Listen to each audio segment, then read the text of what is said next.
Hola a todos y bienvenidos a su podcast Bitácora de Salud. Hoy tenemos un tema que nos toca a todos, aunque muchas veces no lo vemos, los tóxicos ambientales y los disruptores endocrinos. Para hablar de ello tengo el gusto de recibir a la doctora María José Talayero. Ella es médico, es toxicóloga y es doctora en salud ambiental, con una amplia experiencia en investigación, en políticas públicas, en salud ambiental y en justicia ambiental. María José, ¿cómo estás? Bienvenida. Hola, muchas gracias. Muchas gracias por invitarme. Estoy muy contenta de estar aquí. Bueno, pues muchísimas gracias, como te decía hace ratito, por brindarnos tu tiempo un ratito, porque vamos a hablar de un tema, pues literalmente nos rodea a todos, ¿no? Literalmente es una cosa difícil de evitar.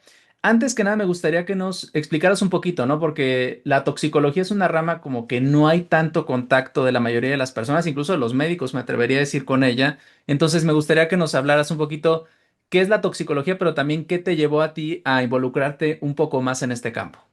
Va, perfecto. Pues mira, te cuento que la toxicología, estudia cómo algunas sustancias pueden afectar la salud humana, generalmente dependiendo de la dosis.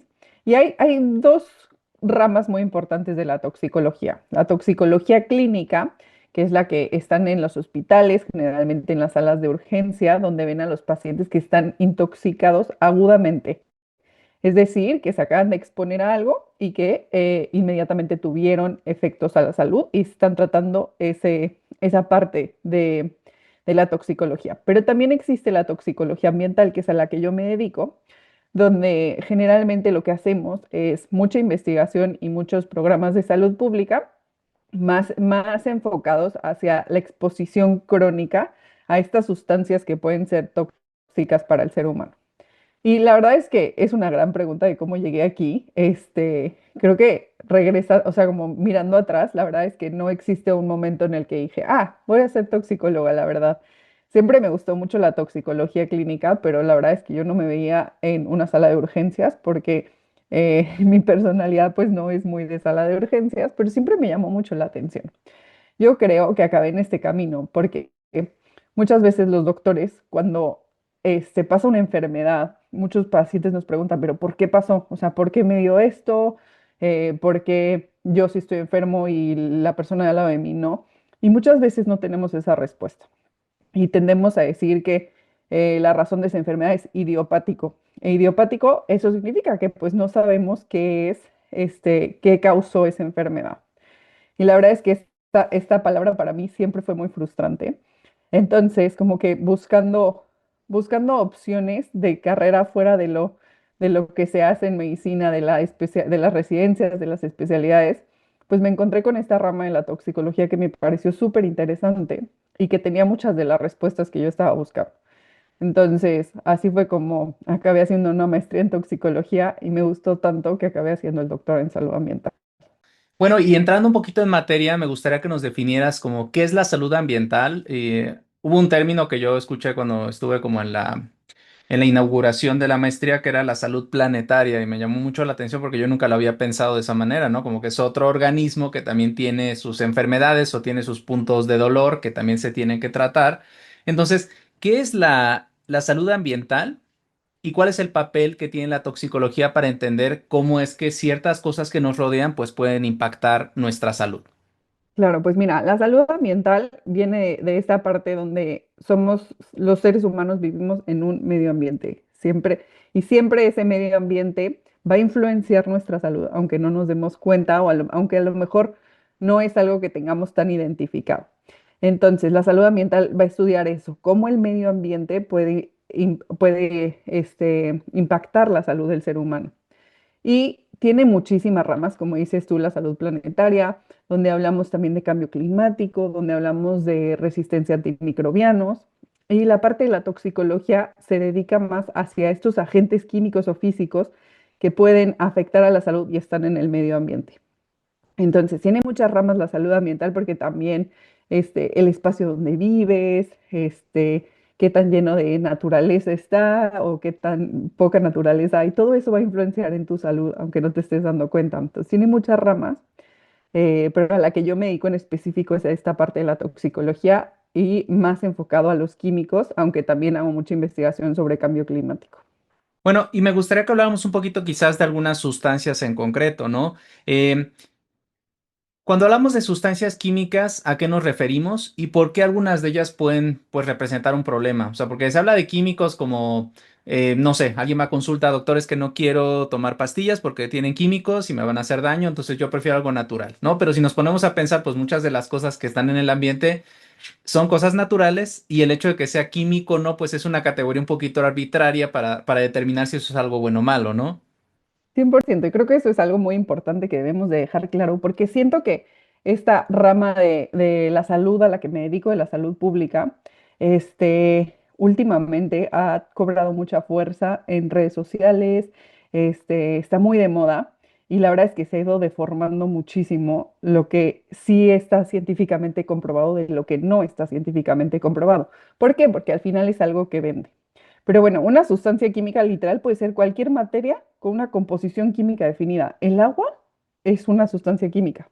Entonces, no hay por qué tenerle miedo a esta palabra de sustancias químicas, porque los químicos están alrededor de ti siempre y la verdad es que muchos los necesitamos para vivir y siempre hago hincapié en esto.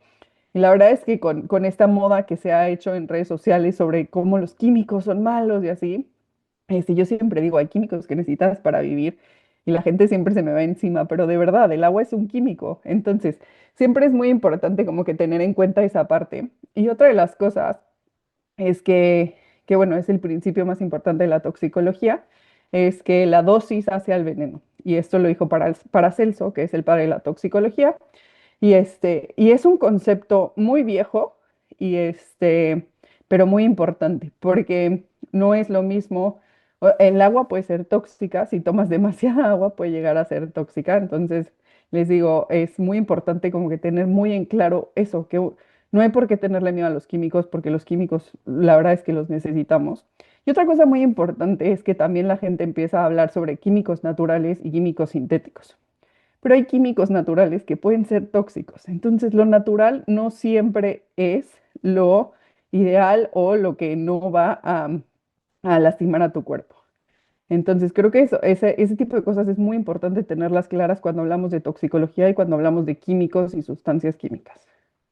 Sí, yo agregaría la primera parte de la frase, ¿no? Que es como todas las sustancias pueden ser veneno, entonces lo mismo aplica ahí, ¿no? El oxígeno puede ser venenoso, el agua puede ser venenosa, cualquier nutrimento, micronutrimento, macronutrimento en cantidades grandes, excesivas, puede ser dañino y de repente pues como que esta narrativa se va como a que hacia todo lo sintético es malo, todo lo natural es bueno y de repente eso tiene pues sus asegúnes. Ahora, me gustaría que habláramos, el tema de metales pesados es un tema muy taquillero en redes sociales pero que ciertamente hay un problema. O sea, en México tenemos un problema, bueno, en México por añadidura en muchos otros países probablemente, ¿no? Pero me atañe mucho el tema del plomo en México porque es algo que no recibe, me parece, prácticamente nada de atención y estamos ante algo que literalmente está afectando a varias generaciones y que lleva una cantidad de tiempo. Entonces, me gustaría que nos ampliaras un poquito qué pasa con el plomo en México y por qué es un problema para la salud de los mexicanos.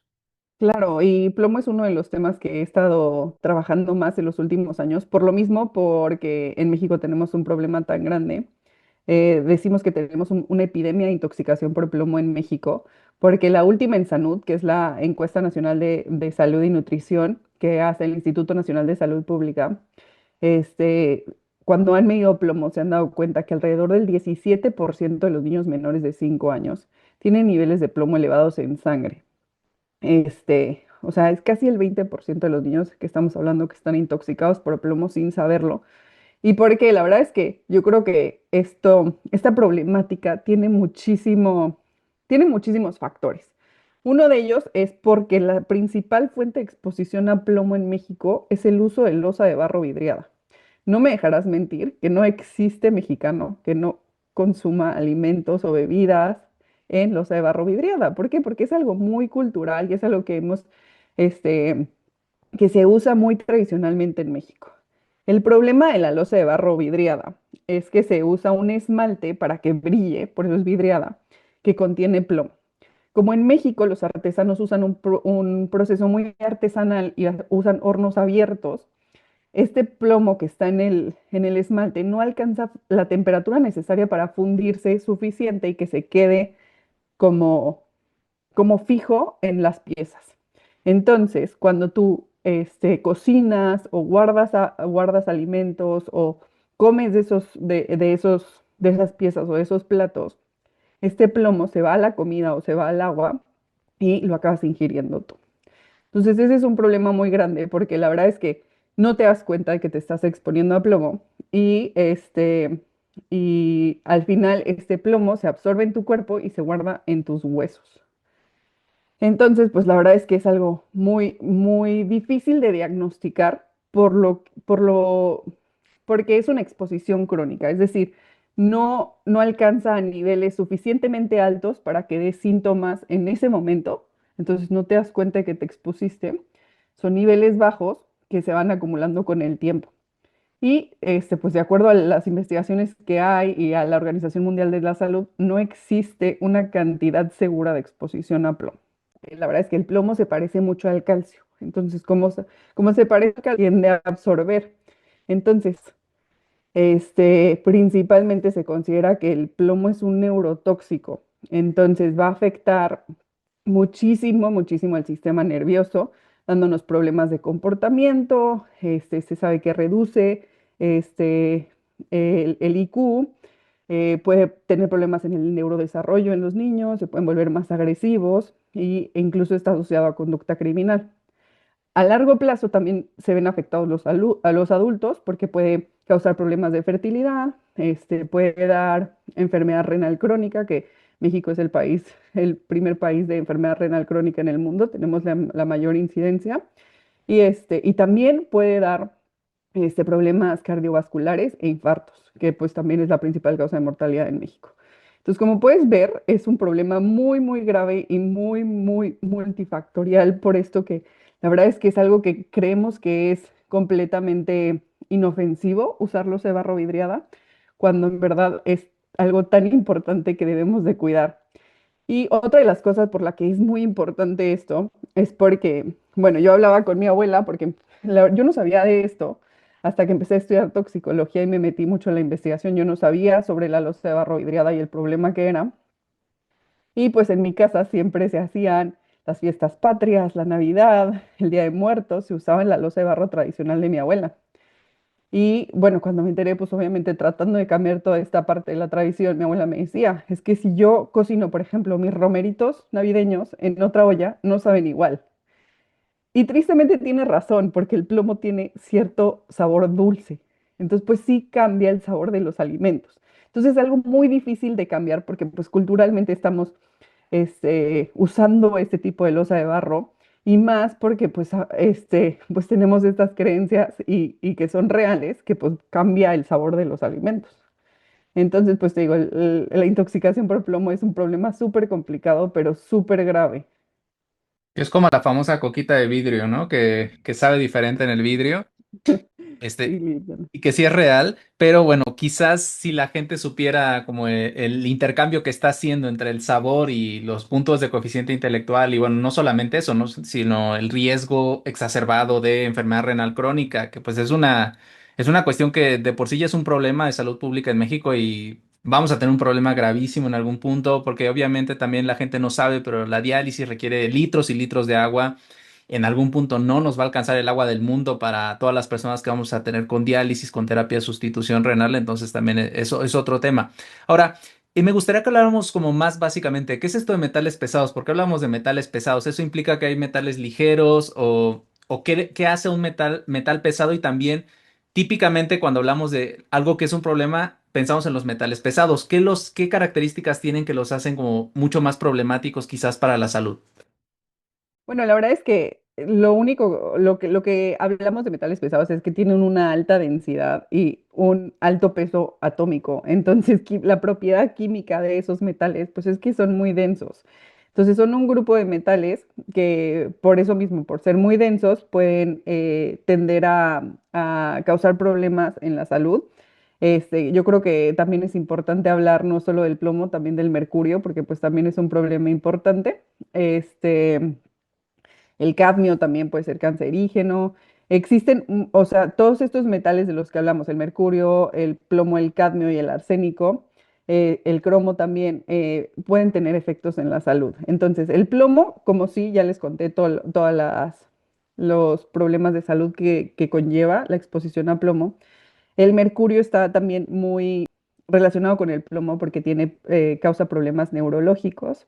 El cadmio y el arsénico y el cromo también se consideran cancerígenos. Entonces, pues son metales a los que a los que tenemos que estar conscientes de que no nos podemos estar exponiendo a ellos por el problema que conllevan a largo plazo. Este, Creo que en México, aunque sí tenemos problemas de mercurio, de arsénico, de cadmio y de plomo, y de cadmio y de cromo, yo creo que el problema principal ahorita que tenemos es con el plomo por esta epidemia de intoxicación que tenemos por este problema de la losa de barro vidriada. Sí, es que es un tema cultural, entonces cuando es algo cultural es más difícil de quitarlo a la gente. Ahora, hablaste del cromo y me surgió una pregunta. La suplementación de cromo es muy popular para temas de diabetes, incluso se recomiendan algunos alimentos porque se presupone que son buenos porque son altos en cromo, que aparentemente puede ayudarte con la resistencia a la insulina. Entonces, ¿qué opinión te merecería el tema de la suplementación con cromo? Digo, esto en alguna clase lo tratamos con un doctor que se dedica a la investigación de nutracéuticos y nos comentaba, pues a final de cuentas es un metal inerte y probablemente no es la mejor idea estarlo suplementando, pero me gustaría tu opinión también, quizás con una visión un poquito más poblacional.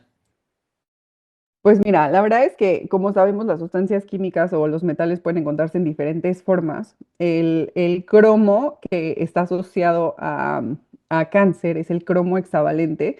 De hecho, no sé si has visto esta película de Erin Brockovich, me parece buenísima. Justo el que estudian es el cromo hexavalente por ser cancerígeno. Y a pesar de que esa película, la verdad, o sea, si le preguntas a gente más grande, te van a decir que es muy famosa y el caso fue muy sonado, la verdad es que todavía existe muchísima exposición a cromo hexavalente, que te digo que es cancerígeno. Y a mí lo que me preocupa de la suplementación es que los suplementos no están bien regulados. Entonces, puede ser que tú decidas que otras formas de cromo que pueden no ser tóxicas porque pues el cromo trivalente al final es un nutriente esencial, o sea, la otra forma del cromo es un nutriente esencial.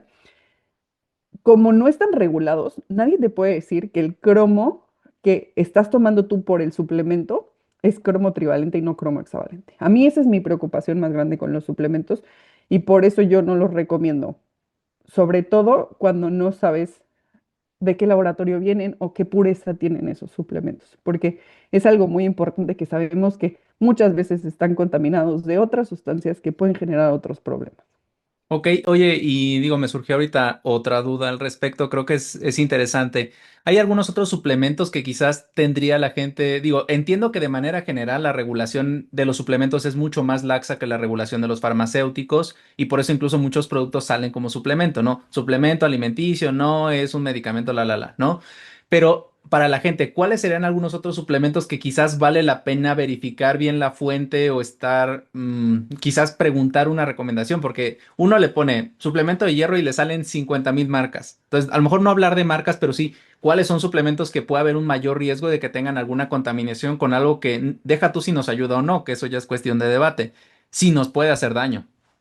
Para mí, la verdad es que no existe un suplemento libre de este problema, o sea, no existe ninguno. A lo mejor y puede ser que no estén contaminados con cromo, pero están contaminados con plomo o están contaminados con ftalatos o cualquier otra sustancia química de la que no estamos suficientemente alertados de que pueden ser un problema. Entonces, la verdad es que al principio no estaba muy convencida de tomar suplementos. Ahorita te puedo decir que sí soy, o sea, sí hay algunos que yo tomo, pero en lo que me fijo mucho para asegurarme de que son lo que son, hay algunos suplementos que para confianza mandan sus suplementos a un laboratorio externo que no está afiliado a ellos y a esos les hacen un análisis de composición para ver, para que puedan declarar que sí estás tomando pues lo que dice el suplemento que es. Entonces, para mí, esa es la certificación que necesitarían todos los suplementos que se manden a un laboratorio que no esté relacionado con ellos para que determinen de qué está formado ese suplemento. Y es la única forma en la que yo confío en que un suplemento sí te está vendiendo lo que es, porque la verdad es que el riesgo de contaminación es muy alto con absolutamente todos. Ok, sí, porque vaya, es una industria, de repente se dice como con la farmacéutica, los medicamentos es una industria enorme, sí, pero la de los suplementos no se queda atrás, es una industria monstruosamente grande con muchos intereses económicos detrás, en los cuales quizás la salud y el hecho de que sea que traiga lo que dice la etiqueta no es en muchas ocasiones lo principal que interesa a quien los produce, ¿no?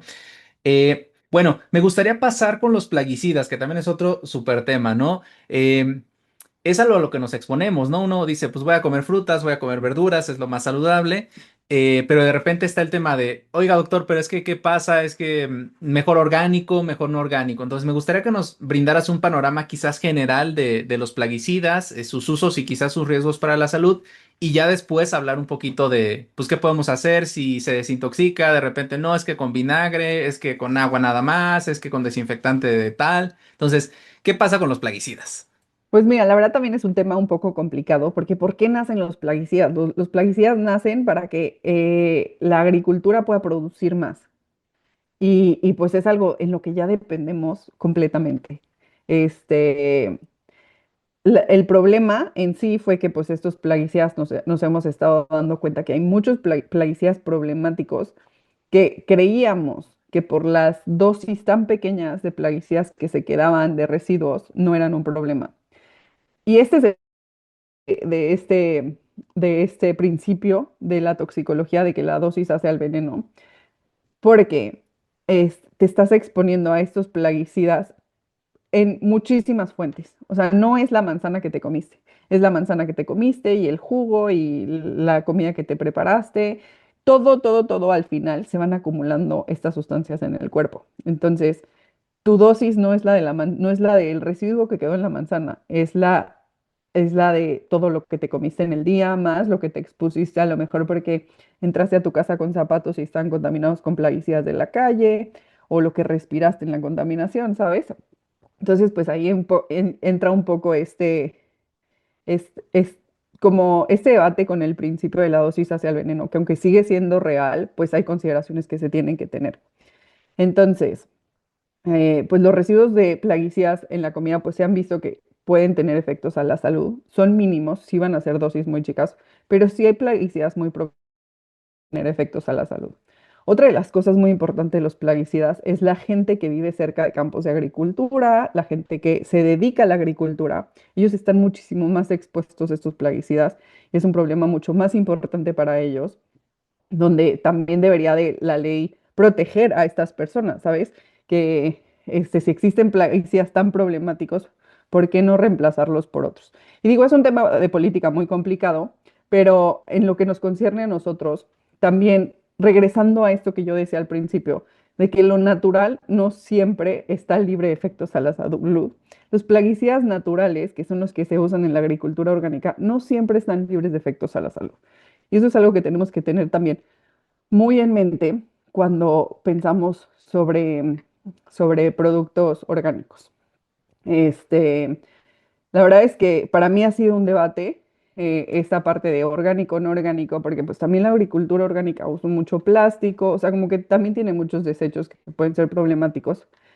Pero si pones la evidencia como la una contra la otra, yo creo que en algunos casos vale la pena invertir en frutas y verduras orgánicas. No en todos, porque además también es muy caro y pues no es algo sostenible, pero a lo mejor hacer algunos cambios de vez en cuando, pues la verdad es que sí puede ayudar a que tus exposiciones sean menores. ¿Cuándo es más importante? Pues en los, en las etapas de desarrollo de la vida. Entonces, en los niños y en las mujeres embarazadas, pues es muy importante fijarnos en esto, porque pues son ventanas muy críticas del desarrollo. Digo, es un tema súper complicado porque a final de cuentas, pues es algo medio ubicuo, o sea, ni modo que no comas. A final de cuentas vas a estar expuesto, pero Claro. justamente como tú nos comentas, ¿no? O sea, es la dosis lo que puede eventualmente ser o no problemático. Y entiendo, por ejemplo, se han asociado algunos pesticidas, plaguicidas con algunos tipos de cáncer.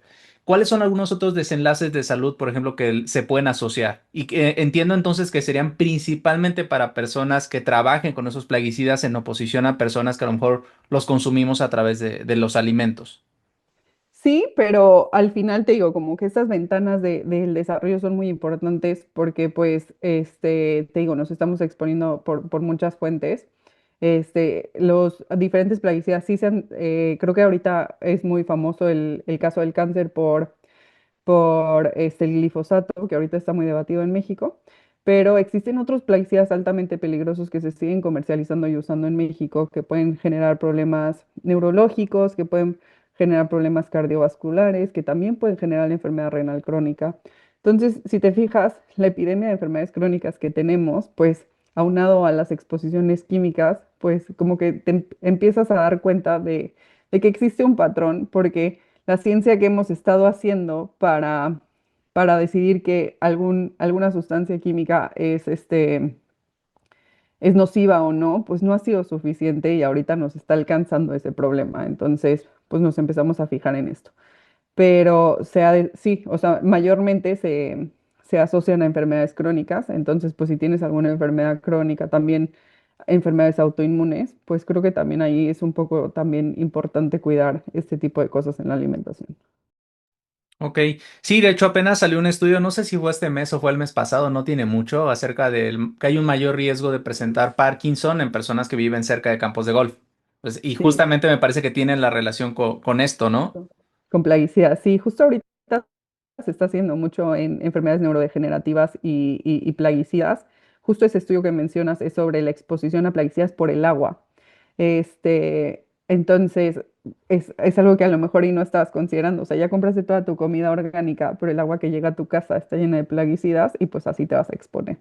Entonces, pues son muchas fuentes que tenemos que pensar. Digo, y ya es que estamos hablando de las fuentes que llegan a través de otros lugares, ¿qué pasa con los contaminantes ambientales? Digo, aquí en la Ciudad de México sabemos, por ejemplo, que tenemos una gran exposición a contaminantes. Todavía hay regiones, creo yo, donde a lo mejor se vive cerca de zonas industriales, cerca de cementeras, de fábricas, donde probablemente la exposición no es tan sonada como en las ciudades, pero a veces puede ser mayor. Y digo, no llegamos quizás a lo que ocurre en algunas urbes de China, donde es un problema con partículas, ya particularmente que se asocian a enfermedades a corto plazo. Pero ¿qué pasa con los contaminantes ambientales? Y no sé, ¿sirven los filtros EPA? O sea, ¿qué podemos hacer? Porque al final de cuentas, pues me puedo mudar, pero si no me puedo mudar, ¿qué puedo hacer? Claro, la contaminación del aire, la verdad, es algo también complicado por eso, porque pues no es algo que pueda resolver fácil si vives en una ciudad, no es como que, ay, pues ya me voy a cambiar, me voy a ir a vivir a otro lado solamente por la contaminación del aire, pero sí hay cosas muy eficientes que pueden hacer. A mí lo que me impacta mucho es que hay muchos estudios que han asociado la contaminación del aire este, con enfermedades tipo depresión, ansiedad, estas enfermedades mentales que bueno, que les estamos empezando a poner muchísima atención, pues están muy relacionadas con la contaminación del aire. Digo, también las enfermedades respiratorias, como la enfermedad pulmonar obstructiva crónica, el asma, pues están relacionadas con la contaminación del aire por obvias razones. Pero sí hay muchas formas en las que te puedes proteger. Los filtros EPA son una maravilla, no solo para protegerte de la contaminación del aire, sino también se vio que ayudaron muchísimo en la pandemia del COVID, porque reducen muchísimo la carga viral que hay en el aire. Y así para todas las enfermedades infecciosas respiratorias ayudan muchísimo los filtros EPA. También muy importante, que yo creo que es algo que culturalmente no hacemos, es checar la calidad del aire en el lugar que vives. Como que es algo que a lo mejor ignoras o te parece sumamente innecesario que pongan las restricciones de tránsito cuando hay contingencia ambiental, pero es algo muy importante, que si sabes que hay contingencia ambiental o que si sabes que la calidad del aire es muy mala cerca de donde vives, que cierres las ventanas, porque es el lugar por donde se va a meter esta contaminación ambiental a tu casa. Entonces, para mí es muy importante eso, como que cerrar la ventana si la calidad del aire es mala y, al contrario, abrirla cuando la calidad del aire es buena, porque luego la calidad del aire dentro de casa puede llegar a ser peor que la que está afuera si no estamos conscientes de cómo está la calidad del aire afuera. Em, y los filtros, bueno, una vez más, te juro no puedo hablar mejor de los filtros EPA porque me parecen una muy buena inversión que pueden ayudar muchísimo a prevenir la exposición a contaminantes del aire. ¿Dirías que es una buena inversión para todas las personas o quizás específicamente para personas con algunas enfermedades, con, no sé, con alergias o con alguna otra cuestión?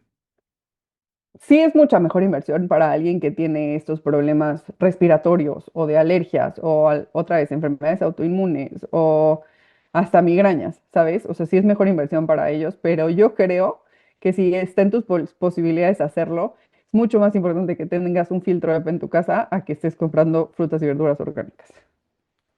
Y te dura más seguramente, ¿no? Porque quizás el beneficio del alimento orgánico pues está limitado a cuando lo consumiste y no mucho tiempo Exacto. después, ¿no?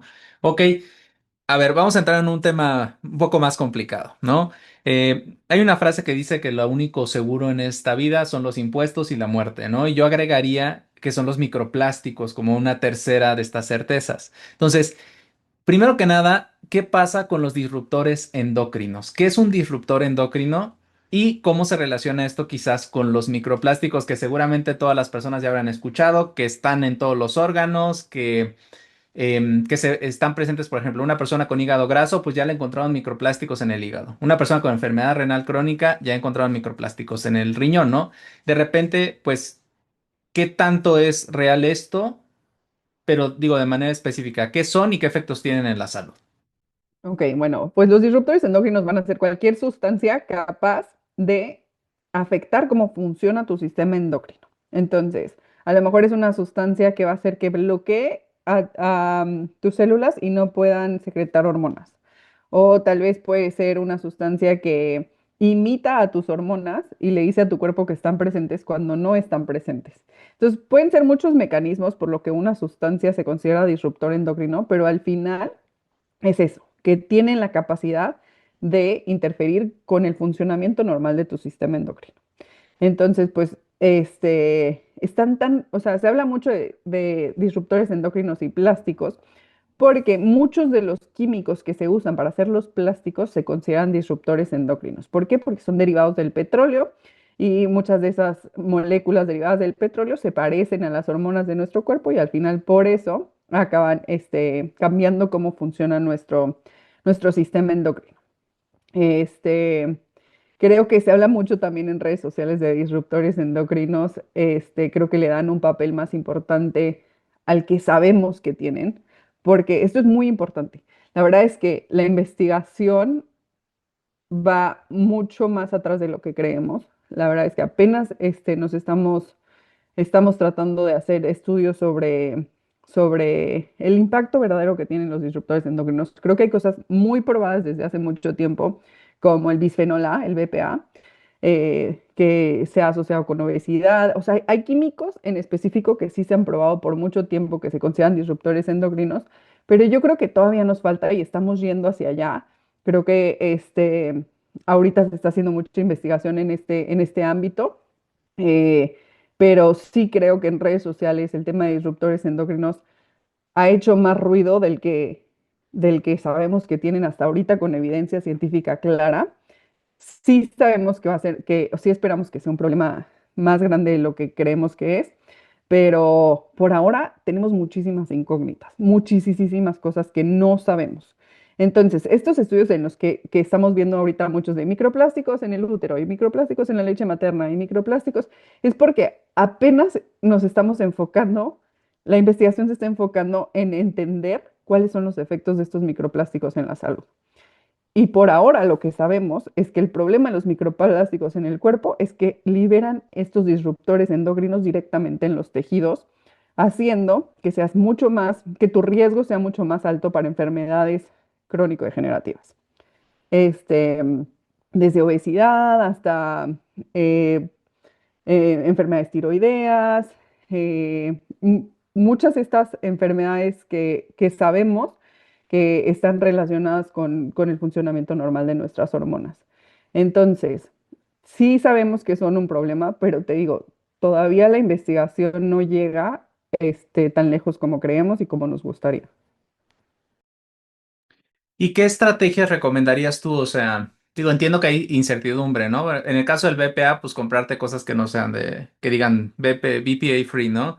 O directamente, pues comprarte cosas de otros materiales, pero de repente uno se sorprende, ¿no? Porque apenas no tiene mucho que también salió otro estudio que las bolsitas de té tienen una cantidad grandísima de microplásticos y de repente la gente, pues el té verde, alto en antioxidantes, tiene catequinas, epigalocatequina galato, buenísimo para la salud y se encuentra con que es una fuente de microplásticos que uno no pensaría, diría, pues la bolsita no es de plástico, ¿por qué? O lo mismo pasa, por ejemplo, con las cápsulas del café, ¿no? De este famoso café de cápsula que también tiene metal. Por una parte son como aleaciones, pero además tiene plástico. Entonces, ¿cuáles son cosas basado como en la evidencia que realmente podría valer la pena hacer? Quizás, ¿qué hago? ¿Cambio mis vasos todos de vidrio o cambio todo lo que tengo en la casa? Es imposible realmente no exponerse a algún grado al plástico y también hasta cierto punto claramente nos hemos expuesto ya muchísimos años. Entonces, ¿cuáles serían como estrategias que tú nos podrías recomendar en ese sentido? Pues fíjate que justo lo que mencionas de los productos que dicen BPA free o que no tienen BPA es una estrategia de marketing muy importante, porque el BPA cuando se probó el problema que tenía el BPA y cómo generaba obesidad, se generó otro químico que se llama BPS, bisfenol S, que es más obesogénico que el BPA. Entonces, muchas veces los productos que dicen sin BPA tienen BPS y es peor. Entonces, como que también estar muy consciente de estas estrategias de marketing que al final las empresas hacen para promocionar sus productos. Entonces, yo creo que por eso, porque es es una estrategia que se usa muchísimo, yo sí creo que vale la pena empezar a cambiar poco a poco las cosas que tengas de plástico y que puedas cambiar por cosas de vidrio. Por ejemplo, si a lo mejor usas muchos contenedores de vidrio para tu comida, empieza a cambiar los que más usas por vidrio. Hacer cambios pequeños de verdad que pueden tener un gran impacto.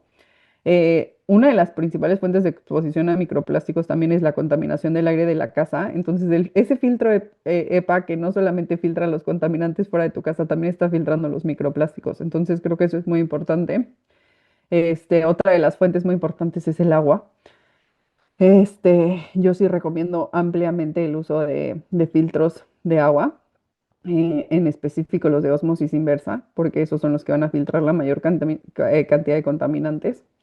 Em, Creo que son pequeños cambios que puedes ir tomando que no van a costar tanto, porque como tú dices, y creo que esto es muy importante recalcar, nunca te vas a poder dejar de exponer. Entonces, no dejes que este tema y que estos temas lleguen a ser algo que afecte tu salud mental, porque es completamente imposible. Entonces, escoge las batallas que quieras tomar, ¿sabes? A lo mejor para ti es muy importante esto que te digo, los microplásticos, pues inviértele un filtro EPA y de verdad que la cantidad de microplásticos en tu casa se va a disminuir mucho, porque una de las principales fuentes de microplásticos en la casa es la ropa, ni siquiera es lo que hay en la comida, es la ropa, porque están hechas de fibras sintéticas.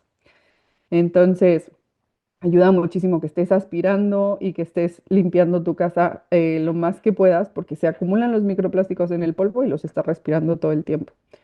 Son cosas que a lo mejor y no crees que tienen tanto impacto, pero tienen muchísimo. Como decía, dejar los zapatos en la entrada, que es algo que culturalmente no se usa en nuestro país, pero es algo que también tiene mucho impacto porque pues estás trayendo microplásticos de las llantas que están en la calle, cosas que de verdad no te imaginas. Entonces yo creo que es muy importante eso, saber que nunca te vas a poder dejar de exponer estas cosas porque no vivimos en un mundo ideal donde se han regulado como se deberían de regular y que no dejes que esto afecte tu salud mental porque sí puede llegar a ser muy estresante estar pensando en todo lo que te estás exponiendo y el efecto que pueden tener en tu salud. ¿Y qué pasa con el teflón? Porque también se habla mucho del teflón en las redes sociales, que es un disruptor endocrino, que obviamente pues la gente le preocupa mucho porque entra en contacto con los alimentos que uno come, en mayor medida, ¿no? Entonces, ¿vale la pena como cambiar a otro material? ¿Cuál sería otra posibilidad quizás del material? Porque también de repente hay algunas fuentes que son bastante caritas, como de sartenes, y uno ya no sabe. Uno se guía porque no se pega en el sartén, pero probablemente esa no sea la mejor medida para la salud. Entonces, ¿qué nos dirías en ese sentido?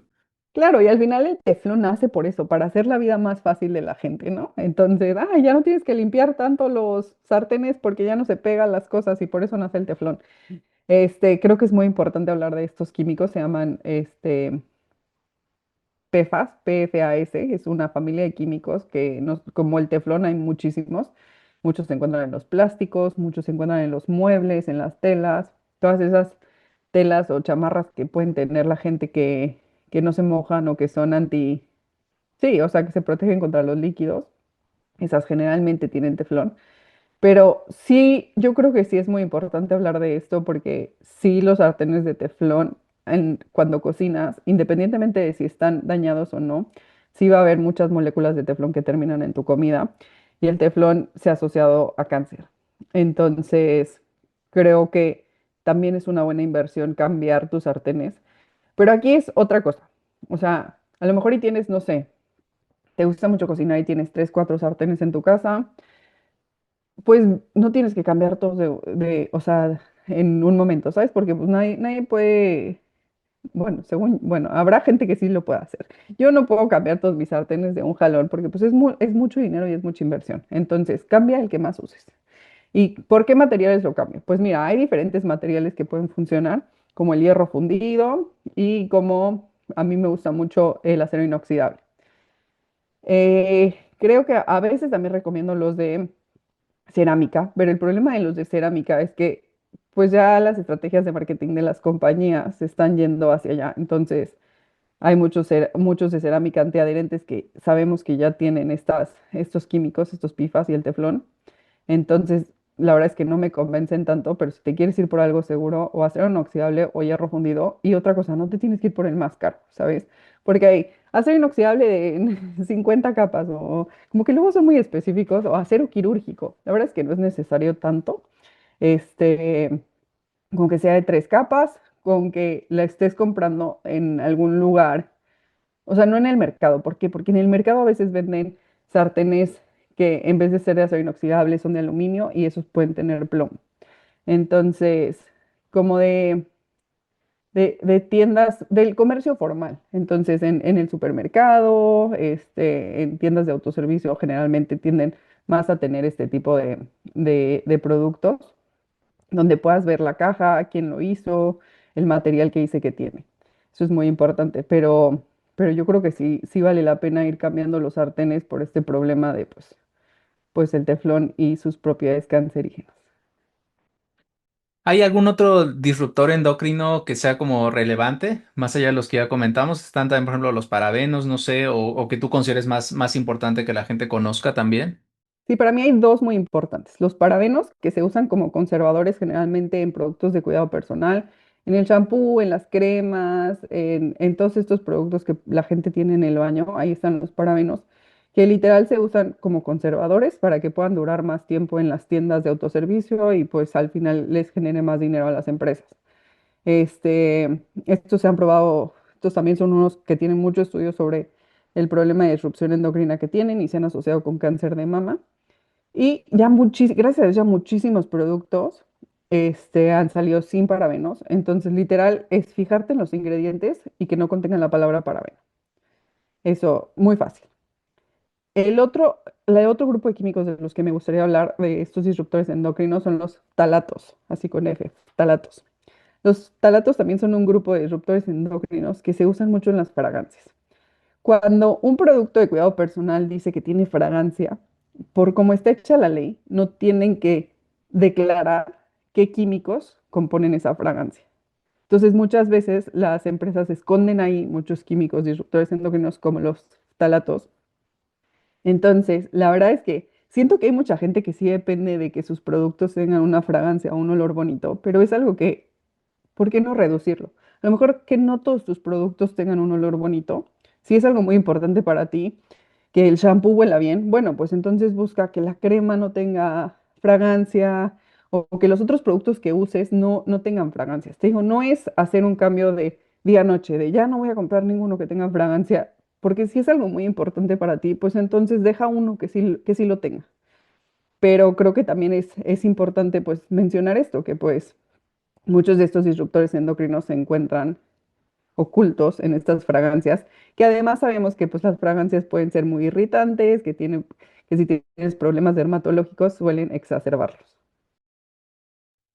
Ok, pues sí está complicado. Lo que extraigo de esto es que es complicado, pero, o sea, hay que elegir las batallas, como tú bien nos comentas, y poco a poco, para que no sea un gasto tan grande, pues ir viendo cuáles, en mi caso particular, quizás son las mayores exposiciones que tengo a diferentes cosas y en qué vale probablemente más la pena invertir, ya sea en un filtro EPA, ya sea a lo mejor en cambiar mis sartenes, ya llevan años ahí los sartenes, pues probablemente vale la pena cambiarlos de todas maneras, quizás todos mis vasos son de plástico y tomo agua regularmente, pues tal vez o invierto de entrada en un termo, por ejemplo, este que yo tengo aquí es un termo de metal, o invierto en un termo o voy cambiando de uno en uno, ¿no? Porque hay ciertas cosas, ciertos materiales que a veces no son tan prácticos para ciertas cosas, ¿no? O sea, un sartén de vidrio, pues no sería práctico por Mm, obvias claro. razones. Entonces, también esa parte y pues de repente... ¿Cómo le hace uno para no volverse loco? Porque uno se pone a pensar en esto y se da cuenta de que a menos que uno se vaya como a vivir aislado de la sociedad y de todas maneras habría algunos, ¿qué hace uno para no exponerse tanto, no? Pero, No, es que ni así. De hecho, han hecho estudios donde hay químicos como el teflón en la Antártica, en los glaciares. Entonces, ni aunque te ok. vayas al lugar más recóndito del mundo, te vas a dejar de exponer. Entonces, súper importante, escoge tus batallas y escoge qué consumes de redes sociales, porque hay cuentas tan alarmistas y tan fatalistas que de verdad yo creo que no valen la paz mental de una persona. Sí, no, pues justamente la mayoría, creo, de las personas que están expuestas a este tema, porque de por sí son pocas, mucha gente en la vida ha escuchado de esto, ¿no? Las que lo saben, típicamente es de este tipo de cuentas como de, ay, estás cocinando con teflón, te va a dar cáncer de mama, o sea, cosas así. Son mensajes que la gente se queda, wow, ¿qué hago? Y esa es una comunicación, obviamente, pues como comunicador tiene mucho sentido, porque es un mensaje súper polémico que la gente va a compartir, pero obviamente pues es un mensaje sesgado que lo único que va a hacer es que la gente le tenga miedo a diferentes cosas, algunas cosas que probablemente pues no son tan fáciles de cambiar en su vida. Claro, y hay gente que es más susceptible a estos mensajes que otros. Entonces, de verdad que proteger la paz mental y la salud mental de uno, creo que siempre, siempre va a estar en uno de los mensajes que a mí más me gusta compartir. Y otra de las cosas que quería comentar contigo es que también el otro problema es que se genera, o sea, que está generando que esto sea tan, que tenga tanta fuerza en redes, es la falta de formación en estos temas de los médicos y el personal de la salud. Porque no me dejarás mentir, yo es un tema que nunca escuché en la carrera. O sea, llevé los 6 años de medicina y a lo mejor me hablan de intoxicación aguda a plomo, Sí. o qué hacer cuando los niños se comen las baterías, como que este tipo de cosas, pero nunca nadie me habló de salud ambiental, nunca nadie me habló de estas sustancias químicas que están probadas científicamente que tienen, que pueden causar problemas a la salud. Entonces, como es algo que los médicos no conocemos, tendemos a aislar y decir, no, esto no existe, no, esto no está pasando, pero sí está pasando. Entonces hay que encontrar este punto como profesionales de la salud de, ok, me voy a informar para saber qué sí está pasando para poderle dar mejor información a mis pacientes de qué sí, qué cambios sí son muy importantes que haga y qué cambios no. Porque no me dejarás mentir que ahora probablemente el cambio de las ollas de barro vidriada se te van a quedar mucho en la cabeza por el problema del plomo, ¿sabes? O sea, estoy segura de que te la vas a pensar 2 veces si llegas a un restaurante y ves que las salsas están en losa de barro vidriada. Vas a decir, no, o sea, como que no me convence porque sé que me voy a exponer a plomo. Entonces, es tan importante que se empiece a hablar más de estos temas en las facultades de ciencias de la salud, porque si no nos rebasa el tema y por eso gana tanta fuerza y tanta desinformación en redes sociales. Sí, es un tema que quizás deberíamos haber visto en salud pública. Yo creo que sería, hubiera sido la materia donde, pero era como algo relativamente nuevo en ese momento. Digo, para los que no lo sepan, pues nosotros estudiamos en la misma generación, tuvimos las mismas materias en el mismo momento. Entonces, pues fue más o menos la misma exposición y fue toxicología clínica, fue lo único. No recuerdo si había una materia, me parece que sí, pero yo no la había, no recuerdo. Pero fue en Mm, urgencias donde yo me expuse un poco más a, o sea, en la rotación de urgencias y en lo que teníamos de clase a toxicología clínica, pero eso fue todo. En sí, endocrino, como que exacto. un poquito también medio nos comentaban que empezaba el tema de los disruptores endocrinos de una manera así muy superficial. Y estamos hablando de que no tiene mucho que nos graduamos y no vimos prácticamente nada. No sé ahorita cómo esté, quizás espero yo que haya mayor exposición. Pues mira, justo voy a sacar un estudio que me puse a investigar cuántas escuelas de medicina de México hablaban sobre el tema y es menos del 10%. Entonces, pues es un tema que si seguimos sin abordarlo, vamos a seguir dejando este hueco enorme para que gente que quiera seguir vendiendo sus teorías y sus cosas, pues siga ganando fuerza en redes sociales. Entonces creo que es muy importante tener esto en mente y que si alguien de alguna universidad nos está escuchando, pues que también considere agregar este tipo de cosas en el temario. Sí, sí, sí, no, totalmente. De hecho, justo por eso te invité, porque dije, esto es a lo que yo he estado expuesto como de manera medio tangencial por ciertas cuestiones de la vida y porque me metí más a nutrición y empecé a, como que por alguna razón muchos que se dedican a comunicar nutrición como que se meten un poco más en el tema, pero estoy completamente seguro de que esto es algo que muchos médicos especialistas, hasta con alta especialidad, probablemente es como muy fácil. Yo lo escucho en redes sociales, lo escuché el charlatán, entonces eso no es real. Pero el problema es que hay un buen porcentaje de cosas que son reales y son clínicamente relevantes. Tristemente se ven opacadas, pues sí, porque el comunicador es alguien que se dedica más bien, te vendo este suplemento que te va a desintoxicar y entonces, y te vendo mis cosas especiales para esto, te vendo ropa de tal, o sea, el interés comercial detrás, no realmente el interés de, pues, otras cosas que realmente son más sencillas, ¿no? Y que son cambios que tú nos estás comentando que son prácticos que poco a poco se pueden empezar para mejorar la salud de las personas. Claro, y creo que eso que mencionas de la gente en redes sociales que vende estos planes de desintoxicación es muy importante dejar claro que no existe nada que te puede desintoxicar de nada de lo que hablé hoy, nada. A menos de que, por ejemplo, si tienes niveles de plomo exageradamente altos, en esos casos sí existen terapias de quelación para mejorar, pero es rarísimo que llegue a pasar esto. Entonces, como que dejar muy claro que no existe ninguna terapia o nada que te puedan dar, ningún producto, ningún aparato que te pueda desintoxicar de estas sustancias. Es más importante que te dejes de exponer. Y la otra es que la alimentación juega un papel súper importante, porque como mencioné al principio, por ejemplo, el plomo se parece al calcio, pero si tú le das más calcio a tu cuerpo va a preferir el calcio y no va a absorber tanto plomo. Entonces, como que poner mucha atención en la alimentación ayuda mucho a que estas sustancias no sean tan, pues, que tu cuerpo no absorba estas sustancias de tanta manera. Si, es más bien, si te fijas tú en lo que estás comiendo, en que estés comiendo bien, en que tengas una dieta balanceada, eso va a ayudar muchísimo también para absorber menos este tipo de sustancias. Ok, y justamente hablando de nutrición, es quizás el último grupo de toxinas que creo que vale la pena comentar. Digo, no lo había incluido yo realmente en el guión, pero ahorita que lo estoy pensando, vale la pena hablar un poquito de las micotoxinas, de las aflatoxinas de manera específica. Pues, ¿qué onda? O sea, son un tipo de toxinas que se pueden asociar a algunos tipos de cáncer, concretamente cáncer hepático, ¿no? Pero la gente también de repente porque me ha tocado en consulta, no es parte del argumento, doctor, pero es que no quiero comer ese grano que es muy saludable porque he leído que ahí tiene toxinas y me puede dar cáncer de hígado. Entonces, qué tan real es eso y qué estrategias puede hacer la gente, ¿no? Para combatir esta parte. Híjole, es más real de lo que me gustaría aceptar. El problema de la aflatoxina en México y en Guatemala, en estos dos países, es un problema grave. ¿Por qué? Porque la aflatoxina, bueno, generalmente nuestra principal exposición a aflatoxina es en el maíz, y pues sabemos que somos grandes consumidores del maíz. Y en Estados Unidos, por ejemplo, se monitorea los niveles de aflatoxina que pueden tener y hay un nivel específico al que puede llegar el maíz. Y cuando sobrepasa ese nivel, pues obviamente este maíz se exporta a México y a Guatemala. Entonces, generalmente nosotros tenemos pues cargar con más aflatoxina porque la regulación de nuestro país no es tan restrictiva como lo es en otros países. Yo creo que hay estudios que han demostrado que las tortillas pueden tener aflatoxina, pero yo creo que el consejo que aquí puedo dar es que compres otra vez tus tortillas del mercado formal, porque por ahí llevan un proceso un poco más estricto sobre los estándares que pueden tener o no el maíz nixtamalizado que se usa.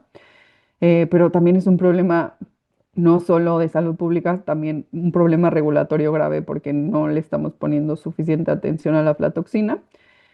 Pero dicho esto, creo que es más importante fijar pues que la nutrición que llevas sea muy variada, que pues incluyas frutas, verduras, ¿sabes? O sea, que lleves una nutrición como más completa Porque pues obviamente, ok, si tu dieta se basa en comerte 100 tortillas al día, pues tu exposición va a ser más alta, ¿sabes? Entonces, una nutrición variada, pensada y llevada de la mano de un nutriólogo o un médico, pues siempre te va a ayudar a que no caigas en eso y que tu exposición sea menor.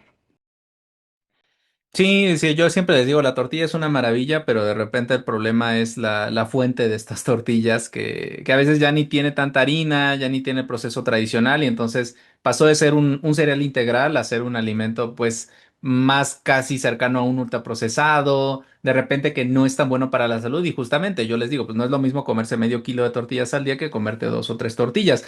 Yo personalmente, pues yo no crecí comiendo tortilla, entonces yo cuando como tortillas es como en alimentos concretos, que un taco, una enchilada, una cosa así, pero hay personas para las cuales comerse un caldo, comerse prácticamente cualquier guisado implica comer una buena cantidad de tortillas, entonces su exposición puede ser un poco mayor.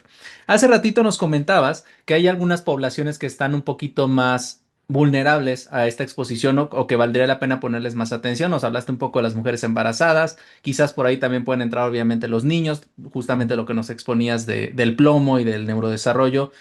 ¿Cuáles son estas poblaciones y si es que hay otro tipo de personas que vale la pena comentar y por qué justamente son más vulnerables? Pues mira, sí, siempre hago hincapié en estas dos etapas de la vida. ¿Por qué? Porque los niños están en una etapa de desarrollo crítico. Entonces, conforme van creciendo, se van desarrollando. Entonces, si existe alguna de estas exposiciones en ese momento, es más probable que tenga un impacto a la salud a largo plazo porque los órganos se siguen desarrollando. Y es lo mismo con el embarazo.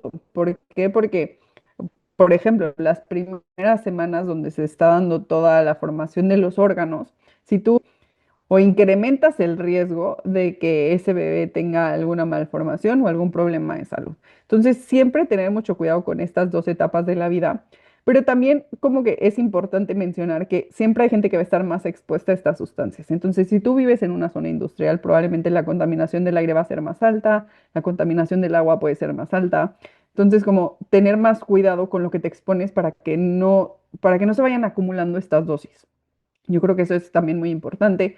También creo que esto está un poco más controlado en México, pero las exposiciones ocupacionales. Entonces, si se trabaja en una fábrica que usa químicos, si se trabaja en una mina, las exposiciones pueden ser más altas, que yo creo que ocupacionalmente pues se dan más herramientas para lidiar con estas exposiciones, pero pues luego estas personas llegan a casa y pues traen estas sustancias en la ropa. Entonces, como que si eres una persona, por ejemplo, que trabaja en la construcción, que cuando llegues a tu casa te cambies de ropa para que no estés exponiendo a tus hijos, por ejemplo, si llegas y los saludas o los abrazas, pues estos químicos van a acabar en ellos. Entonces, como que muy importante, como que estar pendiente de estas cosas si te expones ocupacionalmente a sustancias más peligrosas. Pero fuera de eso, yo creo que sí, las dos etapas más vulnerables son los niños y el embarazo. Es básicamente personas que se exponen por su cuestión laboral o incluso Ujú. por el lugar donde viven, que pudieran estar más expuestas por vivo cerca de una fábrica, ¿no? Niños, mujeres embarazadas que pues tienen niños adentro, obviamente. Y bueno. Este es un problema que lleva décadas, si es que no lleva siglos. Entonces, ¿por qué es que hasta ahorita nos estamos como que metiendo un poco más? Digo, entiendo que esto evidentemente pues ya lo expusiste, ¿no? No es algo que los médicos en nuestra formación tengamos de base, mucho menos otro tipo de población. Pero, ¿qué es lo que está pasando? ¿Por qué se está hablando cada vez más de ello? Y pues digo, es muy difícil definir cuándo empezó el problema, pues que con la revolución industrial, no lo sé, ¿no? Pero... porque hasta ahorita se están haciendo como algunos temas de políticas, porque también es otro tema complicado. Claro, sí, es un tema muy, muy viejo. De hecho, se cree que la caída de Roma fue por exposición a plomo. Entonces, de verdad que es un tema súper, súper viejo. Porque ahorita yo creo sinceramente que esta cuestión que yo les comentaba al principio de que las causas idiopáticas de las enfermedades, yo creo que el ser humano y los científicos le apostaron mucho al genoma y a los genes. Entonces, cuando se completa, en los 2000, cuando se empieza a mapear todo el genoma humano y todos los genes y el ADN, cuando se complete ese proyecto, creíamos que íbamos a tener muchas respuestas. Creíamos que ahí vamos a encontrar muchísimas causas de enfermedad, que ahí vamos a entender por qué algunas personas desarrollan enfermedades crónicas y otras no. Y la verdad es que no fue así. Entonces, yo creo que ese fue un despertar para la comunidad científica de decir hay que poner atención en otras cosas. Y pues otras cosas yo creo que es el medio ambiente. Se dice que la mayoría de estas enfermedades se dan por factores ambientales. A lo mejor ahorita no conocemos qué factores ambientales específicos, pero los factores ambientales juegan un papel muy importante. Y yo creo que por eso a principios de los 2000 empezó a tomar más peso esta, como esta rama de la salud pública, porque existía desde antes. Entonces, y ahora que pues la información está básicamente en tu teléfono y así, como este tipo de, como dices, estos temas son muy escandalosos y suelen ser muy buenos para vender cosas, pues está agarrando muchísimo ruido y muchísimo popularidad en gente que busca llevar una vida más saludable. Em, Creo que, te digo, como no hemos educado suficiente a los profesionales de la salud, pues tenemos este problema de que la gente tiende a exagerar estas cosas o a verlas, o a venderlas de una forma que no son científicamente correctas, pero yo creo que es esa mezcla de que estamos encontrando muchas respuestas o muchas asociaciones con enfermedades crónicas en los factores ambientales y pues que existe pues este vacío de conocimientos, no solamente también, o sea, además de gente del campo de la salud, que yo creo que son los más importantes, también en tomadores de decisiones, tenemos como este agujero donde no han visto el problema que puede causar el medio ambiente en la salud. Entonces, pues existe este rezago, porque si te pones a pensar en la gente que ha llevado las autoridades sanitarias de nuestro país, pues son gente que, como todos los profesionales de la salud, pues no conocen del tema, entonces pues no se ha regulado adecuadamente ni se ha hablado suficiente sobre el tema. Y tú que has estado como un poquito más involucrada ya en ese proceso, ¿no? De políticas públicas, de toma de decisiones, que de repente es muy fácil decir, pues, que se genere, genere leyes, que se genere regulación en torno a, pero qué tan tardado es el proceso y qué tan complicado realmente es implementar una cosa mínima, quizás, no sé, haya un límite, que tengan que reportar si hay ciertas sustancias en un producto de limpieza, o sea. ¿Qué tan sencillo es eso en la realidad? Es complicadísimo. O sea, llevamos muchos años tratando de modificar las normas oficiales mexicanas. Por ejemplo, hay una muy específica que es la norma oficial mexicana 004, creo, que regula el plomo en pintura. Entonces, la Organización Mundial de la Salud, de hecho, tiene un mapa en su sitio de internet, donde dice que México sí tiene regulación de plomo en pintura. Pero la norma oficial mexicana solo dice que si tu pintura tiene una concentración más alta de plomo, tienes que ponerle una etiqueta que contiene plomo. Eso no está regulando la cantidad de plomo que puede tener la pintura. Y pues adecuadamente no está regulando que las pinturas no tengan plomo. Entonces, se ha intentado modificar esta ley por muchos años. Y el problema, pues, es al final que a lo mejor empezamos con una voluntad política de alguna administración y se empieza a tratar de hacer estos cambios, pero cuando se modifica una de estas leyes en México, se ponen en la mesa a toda la gente que está relacionada con el tema. Entonces, hay gente de salud pública, hay gente de medio ambiente, pero también está la gente de la industria. La gente de la industria también tiene un voz y un voto en estas discusiones. Entonces, pues eso lo hace más tardado porque pues los intereses de la industria pues siempre van a ser diferentes. Entonces, pues eso lo hace más tardado y en el momento en el que a lo mejor ya crees que hay un avance, cambiamos de administración y se acaba la voluntad política y entonces pues ya no se modificó la ley. Entonces es algo muy complicado. Lo que hemos tratado de hacer son programas con el gobierno que tengan diferentes puntos para abordar estas temáticas. Por ejemplo, empezamos un programa con Fonart para entrenar a los artesanos a hacer la loza de barro vidriada sin este esmalte con plomo, que se le pusiera un esmalte que no tuviera plomo. Entonces, Fonart nos ayudó mucho a entrenar diferentes artesanos de muchos talleres en la República para producir estas piezas sin plomo y que COFEPRIS certifique estas piezas y les pueda poner un sello de que sean sin plomo. Este programa duró algunos años con el cambio de administración y con el cambio de dirección en FONAR, pues está parado el programa.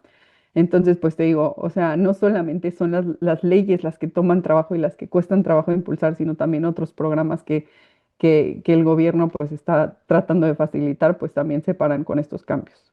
Si tú pudieras hacer así como una ley en fast track, ¿qué harías?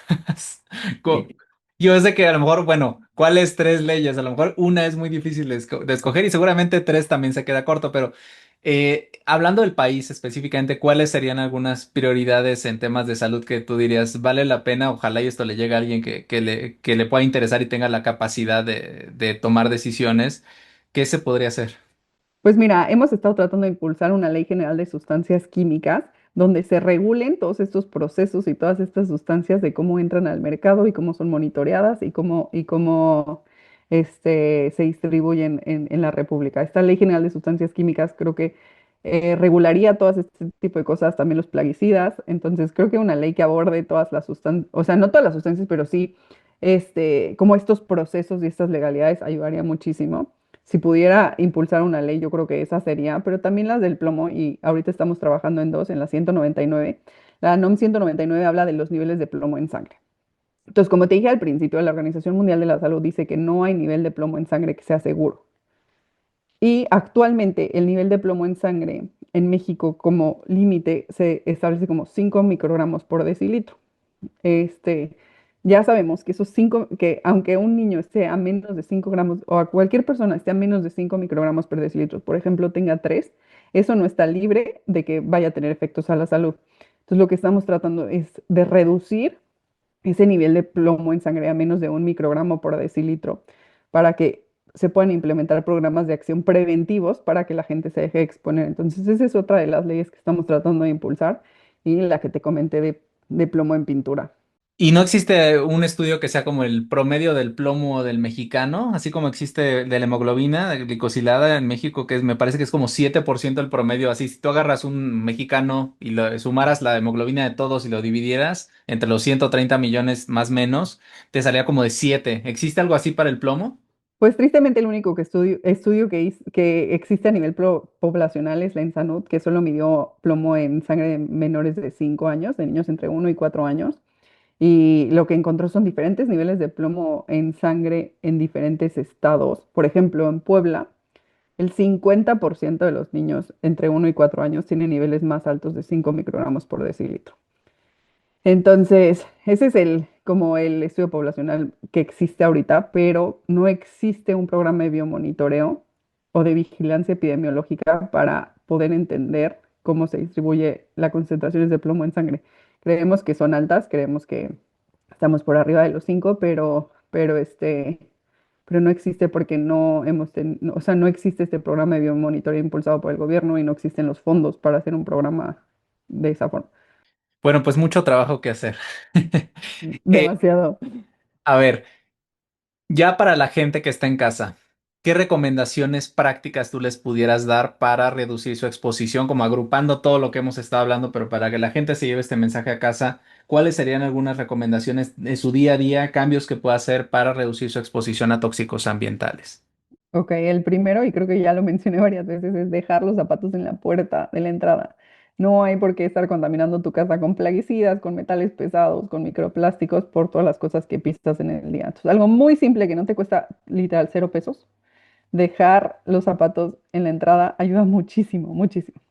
Lo segundo es checar la calidad del aire y abrir las ventanas cuando esté bien la calidad del aire y cerrarlas cuando esté mala. También 0 pesos, literal, porque es información disponible en los sitios del gobierno sobre calidad del aire. Es más, creo que ya con Google, la mayoría de los celulares hasta te dicen la calidad del aire actual. Literal, es poner en Google calidad del aire y te va a decir cuál es la calidad del aire donde estás. Lo tercero, y esto yo creo que ahí empieza en la inversión, es un filtro EPA para la calidad del aire en casa. Creo que eso es muy importante. Este, Evidentemente, y uno de los más importantes, dejar de usar los de barro vidriada con plomo. Creo que eso es uno de los más importantes que si hay algo que se les queda de esto, es que dejen de usar la loza de barro vidriada o que usen loza de barro vidriada certificada sin plomo. como les dije, hay muchos artesanos que la están produciendo así. Este, y pues empezar a hacer estos pequeños cambios de, ok, no, voy a buscar productos de cuidado personal que no tengan fragancia, voy a empezar a fijar que tengan parabenos. Como que esos son cambios ya más específicos, pero que creo que ayudarían mucho. Me voy a fijar cómo están mis sartenes y voy a cambiarlos de teflón que sé que ya tienen mucho tiempo en mi casa. Voy a cambiar los recipientes de plástico por unos de vidrio, a lo mejor no todos, pero dos o tres los que más uso. Creo que esos son como tips muy concretos que yo empezaría a hacer si empezara a buscar dejarme exponer estas cosas. Obviamente hay muchos más, pero yo creo que estos son muy simples y muy fáciles de hacer y muy fáciles de recordar. Ok, perfecto. Pues ya tienen ahí la lista para que vayan haciéndole su lista a Santa Claus de lo que tienen que, pongan su filtro EPA en la lista de Santa Claus para el próximo año. Bueno, ahora me gustaría que pasáramos, es una sección que se llama Verdad o Mito. Yo te voy a leer algunas cosas por ahí que encontré Ok. en internet y tú me vas a decir, ¿es verdad? ¿Es mito? Depende, porque siempre respondemos depende en medicina y en temas de salud. ¿Y por qué? ¿No? Como de una manera relativamente sencilla que tú nos puedas explicar. Bueno, primero que nada. ¿Es verdad que todos los plásticos liberan químicos peligrosos?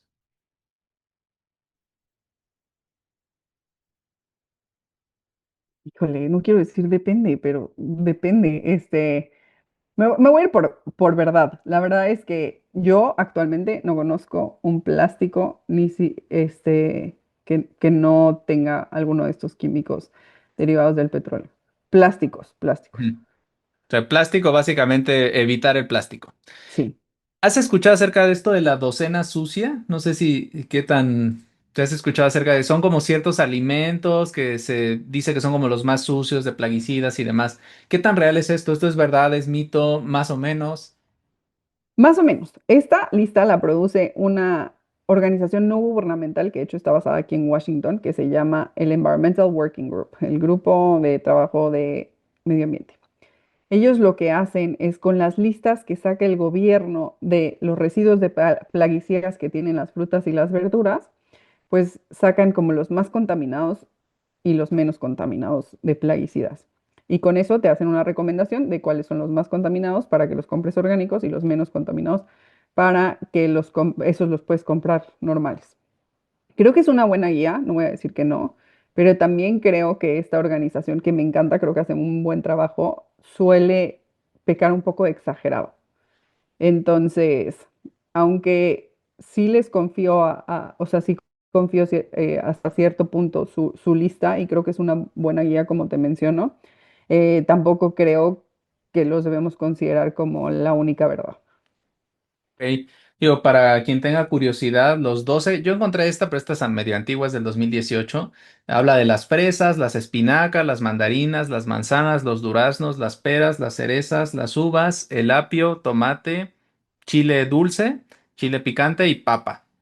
Entonces, pues sí serían como una buena cantidad de alimentos, pero aquí yo te preguntaría, esta lista está basada en Estados Unidos, entonces, ¿qué tanto aplicaría para un mexicano, para un chileno? ¿Existe Pues algo así en México? no existe en ningún otro país. Esto sí está basado 100% en Estados Unidos. Creo que sí te ayuda a darte una guía porque mucho de las frutas y verduras de Estados Unidos vienen de México y de otros países. Entonces, por ejemplo, hay productos como las fresas que siempre han estado en esa lista, que yo creo que sí las puedes aplicar a México, pero es muy importante lo que dices, o sea, es muy basada en Estados Unidos. Ok. Siguiente. Lavar frutas y verduras elimina completamente los plaguicidas.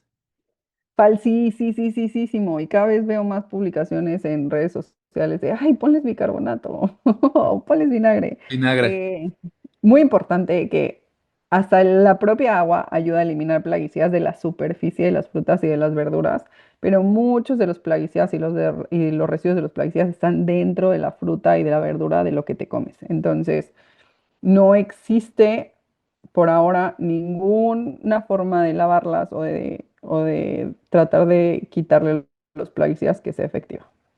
Entonces, ¿tú nos recomendarías en ese sentido pues, lavarlas normalmente? Pues mira, generalmente la recomendación que hago es usar agua y a veces desinfectantes a bases de cítricos, con ácido cítrico. Eso puede ayudar a eliminar bacterias. También, o sea, también ayuda el bicarbonato y el vinagre para eliminar algunas bacterias, pero yo creo que ninguno de los métodos que existen actualmente para desinfectar frutas y verduras son perfectos. Sí hay algunos tóxicos, como las máquinas de ozono, que yo no entiendo por qué existen las máquinas de ozono, porque el ozono es un gas tóxico, es uno de los contaminantes del aire, y meter una máquina de ozono que no está regulada y que puede estar filtrando, o sea, que puede estar, ¿cómo se dice?, sacando ozono y que tú lo estés respirando, no está bien. Entonces, las máquinas de ozono para mí no deberían de estar en una casa. Ese es uno de los que de verdad no recomiendo nada. Y el otro que no recomiendo nada es el muy conocido en México y muy básico en México, la plata coloidal, que se usan gotitas de plata coloidal para desinfectar. La plata, la exposición a plata crónicamente puede ser tóxica, entonces tampoco recomiendo plata coloidal. No hay ningún riesgo con el vinagre, no hay ningún riesgo con el bicarbonato de sodio, no hay ningún riesgo con el ácido cítrico y el agua, pero saber que no son perfectos, ninguno de esos métodos de desinfección. Ok. El agua embotellada es más segura que la del grifo. En México sí, verdadero. Ok. Sí, eso depende pues de la regulación que hay en torno a y es el término como de agua pesada y que llega a tener diferentes sustancias, ¿no? Pero entonces el agua, en general el agua del grifo en México no es como muy saludable que No. digamos. No se considera potable por la cantidad, o sea, porque depende mucho del mantenimiento que se le da a a las tuberías que llevan el agua a las casas y generalmente pues no están bien mantenidas. O si hay alguna fuga, pues ya se contaminó el agua. Entonces el agua de verdad que del grifo no es potable ni para cocinar tampoco es recomendable. Ok. Este ya lo habías abordado, pero digo, solamente para repasar el tema, ¿existe algún suplemento que me pueda ayudar a desintoxicar mi cuerpo? Ninguno, cero. Ok, perfecto. Digo, ya para terminar, me gustaría que nos dejaras un mensaje que a ti te gustaría que llegara a todas las personas que fuera posible. Híjole, yo creo que voy a regresar al mismo mensaje de que protejas tu paz mental. El medio ambiente y los contaminantes y las sustancias químicas siempre van a estar ahí. Siempre te vas a estar exponiendo a ellas. Escoge tus batallas. Pues algo más que te gustaría agregar antes de terminar, algo que quizás se nos haya pasado, algún toxiquillo por ahí que no nos hayamos acordado. Pues creo que no, creo que la verdad toqué todos los temas que quería tocar, sobre todo esta parte de la educación del personal de la salud, que creo que se me hace muy importante y que creo que me gustaría que ese mensaje también esté fuera y que la gente lo escuche y que la gente lo entienda, sobre todo si eres profesional de la salud, que estés un poco más abierto a estos temas, porque son reales, porque es una rama de la salud pública, porque al final, los que nos dedicamos a esto, generalmente todo lo que hacemos es basado en ciencia y en epidemiología. Entonces, que estés abierto a escucharlo y que pues si eres profesional de la salud, de verdad te tomes el tiempo de leer estos estudios para que puedas decir y discernir qué es verdad y qué no es verdad de todo lo que llegan los pacientes a decirte o lo que ves en redes sociales. ¿Hay como algún diplomado, algún curso que tú recomiendes para profesional de la salud para que sepa un poco más al respecto? La verdad es que yo creo que la Organización Panamericana de la Salud, la OPS, debe de tener alguno. No estoy 100% segura, pero sí, generalmente son gratis en su página porque tienen muchos cursos gratis abiertos. No estoy segura de que exista, pero si existe, es ahí donde debería estar. Y si no, si les interesa el tema, la verdad es que los lugares a ir es el Instituto Nacional de Salud Pública de México. Ok, perfecto. Bueno, ¿dónde te puede encontrar la gente en redes si tiene alguna pregunta? ¿Tienes por ahí algún proyecto que nos quieras comunicar? Claro, estoy como @mariajotoxicóloga, en redes. La verdad es que también trabajo con una organización que se llama Mundo Químico. En México también tenemos una página web que se llama mundoquímico.org, donde pueden ver más los proyectos formales de política pública o de ciencia que estamos haciendo ahí en México. Y creo que es todo. Ahí es donde me pueden encontrar y localizar. Mis mensajes en redes sociales generalmente están abiertos, entonces si tienen alguna pregunta ahí me pueden escribir. Bueno, Marejo, pues muchísimas gracias por brindarnos tu tiempo, por brindarnos tu conocimiento, que es muy vasto respecto a todos estos temas. Te lo agradezco de manera personal y seguro que a las personas que escuchen este podcast, pues les será de gran utilidad entender estos temas, compartirlos. De verdad que esto vale mucho más la pena que lo compartan a un video acerca de por qué el teflón te da cáncer de mama. Y pues básicamente a ustedes que están en casa, agradecerles por su atención y invitarlos a que si ustedes conocen a alguien que crean que le puede ser de utilidad esta información, nos ayuden compartiéndola. Así que no lo olviden, difundan el mensaje. Hasta luego.